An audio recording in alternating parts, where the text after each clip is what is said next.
siang, salam sejahtera bagi kita semua. Perkenalkan, nama saya Natali Amelia Putri dengan NIM 43219010043, program studi S1 Akuntansi Universitas Mercubuana. Pada video kali ini, saya akan menjelaskan mengenai dua masalah kondisi perekonomian di Indonesia. Video ini diperuntukkan untuk memenuhi tugas besar 2 mata kuliah perekonomian Indonesia dengan dosen pengampu Ibu Wita. Baik, langsung saja kita mulai. Pertama, saya memilih CPMK 4 materi 3 tentang penjelasan tentang kebijakan fiskal yang dilakukan oleh pemerintah guna percepatan pembangunan struktural di Indonesia. Yang pertama, definisi kebijakan fiskal. Kebijakan fiskal adalah kebijakan yang diambil pemerintah demi menjaga pemasukan dan pengeluaran negara tetap stabil, sehingga perekonomian negara bisa bertumbuh baik. Lebih spesifik lagi, menurut OJK, pengertian kebijakan fiskal adalah kebijakan tentang perpajakan, penerimaan, utang piutang, dan belanja pemerintah dengan tujuan ekonomi tertentu.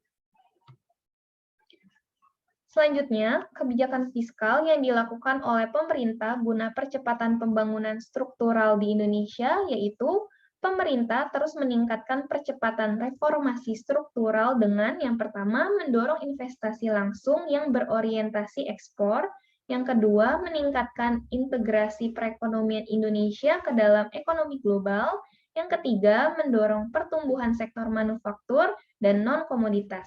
Dan yang terakhir, meningkatkan daya saing. Tercatat bahwa pertumbuhan investasi di kuartal pertama tahun 2021 tercatat sebesar 219,7 triliun rupiah atau tumbuh sebesar 2,3% secara kuartalan dan 4,3% secara tahunan. Selanjutnya, berikut merupakan skema sasaran makro pembangunan tahun 2020 sampai 2024. Pertama, tingkat investasi sebesar 7,3 sampai 8,0%. Kemudian, tingkat inflasi sebesar 2,0 sampai 4,0%. Selanjutnya, pertumbuhan ekspor non-migas sebesar 7,9 sampai 10,8%. Kemudian share industri pengolahan sebesar 20,0 sampai 21,2%. Selanjutnya, pertumbuhan industri pengolahan non-migas sebesar 5,8 sampai 7,5%. Selanjutnya, defisit transaksi berjalan sebesar 2,3 sampai 1,7%. Selanjutnya, PDB per kapita sebesar 5.600 sampai 5.930 USD. Selanjutnya, tingkat kemiskinan sebesar 6,5 sampai 7,0%. Selanjutnya, TPT sebesar 4,0 sampai 4,6%. Selanjutnya, rasio Gini sebesar 0,370 sampai 0,374. Dan yang terakhir, IPM sebesar 75,54. Selanjutnya, sasaran PDB sisi produksi mengenai transformasi struktural untuk peningkatan kesejahteraan. Yang pertama adalah revitalisasi industri, yaitu memperbaiki lingkungan usaha yang mendukung modernisasi industri, termasuk melalui penerapan industri 4.0. Yang kedua, modernisasi pertanian, yaitu meningkatkan produktivitas serta pendapatan petani dan nelayan. Selanjutnya, transformasi sektor jasa, yaitu mendorong sektor jasa dengan nilai tambah yang tinggi didorong oleh inovasi dan teknologi. Yang keempat, pembangunan infrastruktur, yaitu melanjutkan pembangunan infrastruktur terutama konektivitas dan energi untuk mendukung ekspansi ekonomi dan pertumbuhan inklusif. Dan yang terakhir adalah hilirisasi pertambangan, yaitu peningkatan nilai tambah pertambangan yang mendukung pengembangan industri hilir. Selanjutnya adalah sasaran PDB sisi pengeluaran, yaitu memperkuat permintaan domestik. Yang pertama, konsumsi rumah tangga dan LNPRT, yaitu konsumsi masyarakat meningkat seiring dengan peningkatan pendapatan dan penciptaan lapangan kerja yang lebih baik. Yang kedua adalah konsumsi pemerintah, yaitu dorongan pemerintah berupa belanja yang lebih berkualitas serta penerimaan perpajakan yang optimal. Yang ketiga adalah investasi, yaitu memberikan fasilitas kemudahan usaha dan investasi, meningkatkan kepastian hukum, dan melanjutkan pembangunan infrastruktur. Selanjutnya adalah sasaran PDB sisi pengeluaran mengenai diversifikasi ekspor dan stabilitas eksternal. Yang pertama mengenai ekspor dan juga impor barang dan jasa.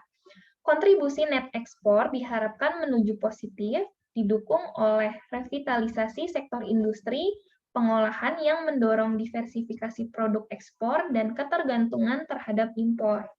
Peningkatan ekspor juga didukung oleh pengembangan sektor pariwisata. Baik, selanjutnya adalah menjaga kesinambungan fiskal. Terdapat 3 poin, yaitu pemerintah berkomitmen untuk menjaga APBN yang sehat dan tetap memberikan stimulus terhadap perekonomian. Yang kedua, pendapatan negara ditargetkan meningkat menjadi rata-rata 13,4 sampai 14,8% PDB per tahun. Dan yang ketiga, rasio perpajakan ditargetkan mencapai rata-rata 11,5 sampai 12,5% PDB per tahun. Hal ini dicapai melalui perbaikan yang sifatnya berkelanjutan, baik dari sisi administrasi maupun kebijakan. Dari sisi administrasi, akan terus dilakukan pembaruan sistem administrasi perpajakan sebagai upaya perbaikan basis data perpajakan dan peningkatan kepatuhan. Kemudian dari sisi kebijakan, pemerintah akan terus melakukan penggalian potensi penerimaan antara lain potensi yang berasal dari aktivitas jasa digital lintas negara dan ekstensifikasi barang kena cukai. Adapun kebijakan ini juga diimbangi dengan peran kebijakan perpajakan sebagai instrumen pendorong investasi melalui penyediaan insentif fiskal yang mendukung aktivitas penciptaan nilai tambah ekonomi, yaitu industri manufaktur, pariwisata, ekonomi kreatif, dan digital.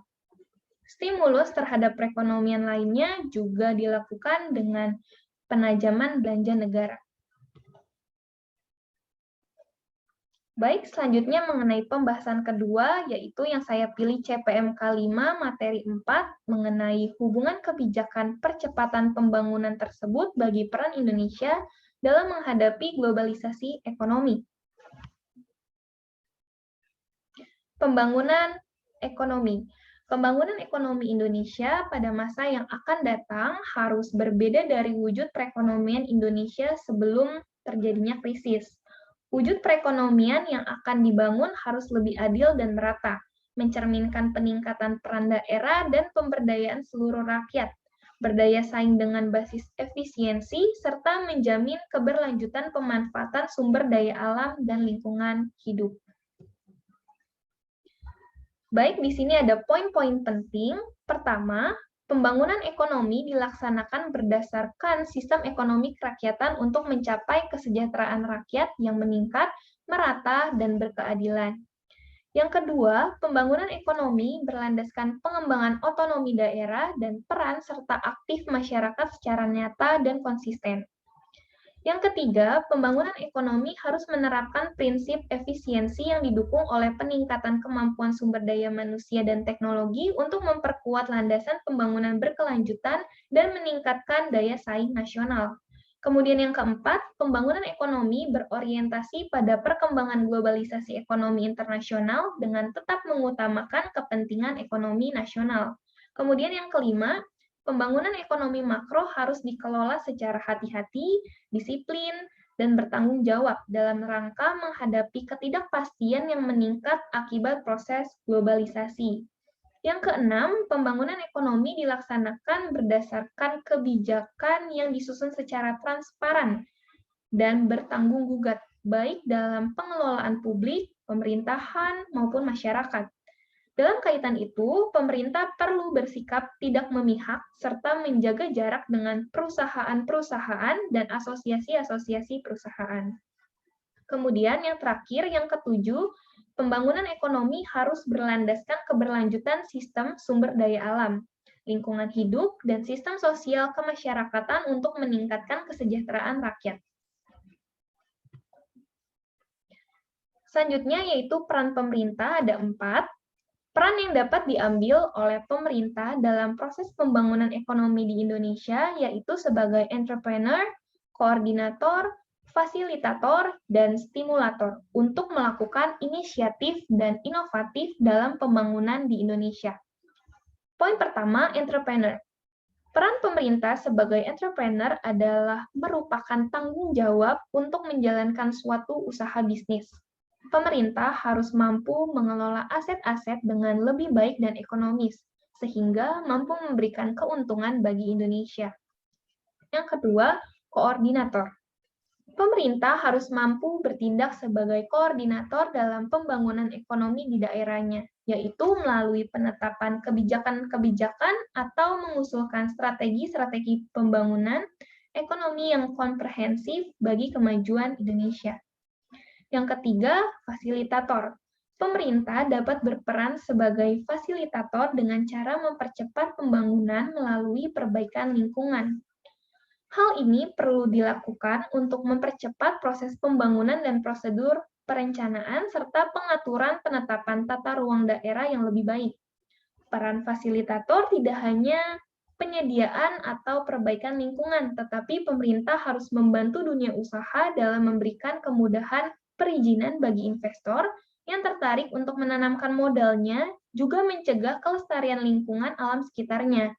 Karena kalau tidak demikian, maka investor akan seenaknya mengeksploitasi kekayaan alam tanpa memperhatikan kelestarian lingkungan. Yang keempat adalah stimulator.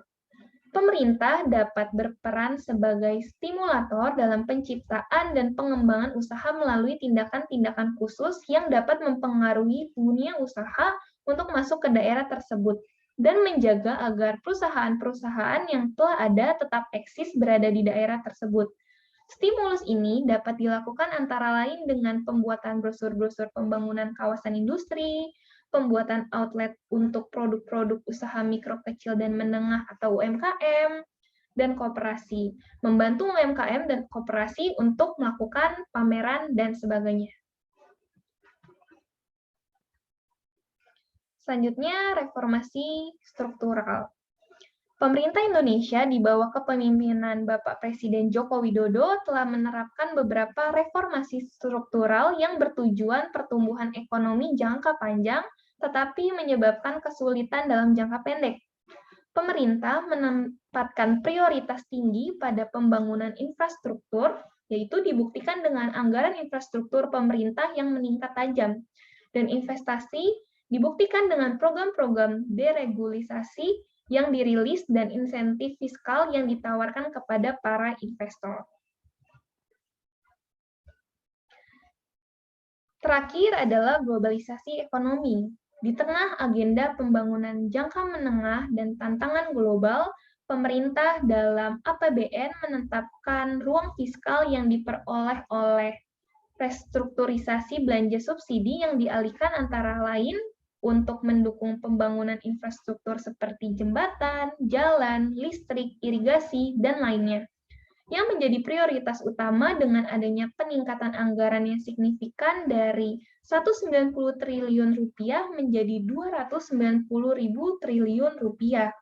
Kementerian Pekerjaan Umum dan Perumahan Rakyat, Kementerian Perhubungan dan Kementerian Pertanian mendapat alokasi anggaran cukup besar sebagai lembaga pemerintah yang melakukan eksekusi penyediaan infrastruktur tersebut. Baik, demikian video mengenai 2 masalah ekonomi di Indonesia. Atas perhatiannya saya ucapkan terima kasih.